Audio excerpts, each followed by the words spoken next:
ബീഹാർ തെരഞ്ഞെടുപ്പ് ചൂടിലേക്ക് കടക്കുകയാണ്. സീറ്റ് വിഭജനത്തിനായി തിരക്കിട്ട ചർച്ചകളിലേക്ക് മുന്നണികളും കടന്നു. മഹാസഖ്യത്തിന്റെ സീറ്റ് വിഭജനം നാളെ പ്രഖ്യാപിച്ചേക്കും. ബീഹാറിന്റെ ചുമതലയുള്ള കേന്ദ്രമന്ത്രി ധർമ്മേന്ദ്ര പ്രധാൻ NDA നേതാക്കളുമായി കൂടിക്കാഴ്ച നടത്തി. ആം ആദ്മി പാർട്ടി ആദ്യഘട്ട സ്ഥാനാർത്ഥി പട്ടിക പ്രഖ്യാപിച്ചു. തെരഞ്ഞെടുപ്പ് പ്രഖ്യാപിച്ചതോടെ ബീഹാറിലെ ഇരുമുന്നണികളും സീറ്റ് വിഭജന ചർച്ചകൾ ഊർജിതമാക്കി.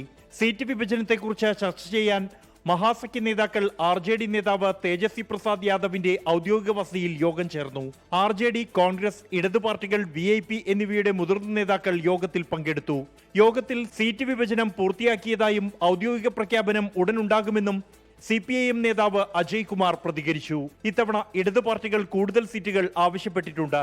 VIP കൂടി മുന്നണിയിലെത്തിയതോടെ കഴിഞ്ഞ തവണ 70 സീറ്റുകളിൽ മത്സരിച്ച കോൺഗ്രസിന് ഇത്തവണ 10ലേറെ സീറ്റുകൾ കുറയാനാണ് സാധ്യത. ബീഹാർ തിരഞ്ഞെടുപ്പിൽ BJPയുടെ ചുമതലയുള്ള കേന്ദ്രമന്ത്രി ധർമ്മേന്ദ്ര പ്രധാൻ, JDU നേതാവ് രാജീവ് രഞ്ജൻ സിംഗ്, HAMന്റെ ജിതിൻ റാം മാഞ്ചി, RLMന്റെ ഉപേന്ദ്ര കുശ്വാഹ എന്നിവരുൾപ്പെടെ NDAയുടെ സഖ്യകക്ഷികളുടെ മുതിർന്ന നേതാക്കളുമായി കൂടിക്കാഴ്ച നടത്തി. വിനോദ് താവ്ഡെ, ഉപമുഖ്യമന്ത്രി സാമ്രാജ് ചൌധരി, ജിതൻ റാം മാഞ്ചി എന്നിവരുമായും ധർമ്മേന്ദ്ര പ്രധാൻ പ്രത്യേകം യോഗം ചേർന്നു. തെരഞ്ഞെടുപ്പ് പ്രഖ്യാപിച്ചതിന് പിന്നാലെ ആം ആദ്മി പാർട്ടി 11 സ്ഥാനാർത്ഥികളുടെ ആദ്യ പട്ടിക പ്രഖ്യാപിച്ചു.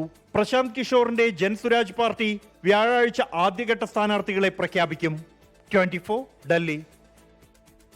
ലോകത്തെവിടെയായാലും ഏത് സമയത്തും 24 വാർത്തകളും ഓഗ്മെന്റഡ് റിയാലിറ്റി പാക്കേജുകളും എക്സ്പ്ലെയിനറുകളും വിശദമായി കാണാൻ ഞങ്ങളുടെ YouTube ചാനൽ നിങ്ങൾക്ക് സബ്സ്ക്രൈബ് ചെയ്യാം.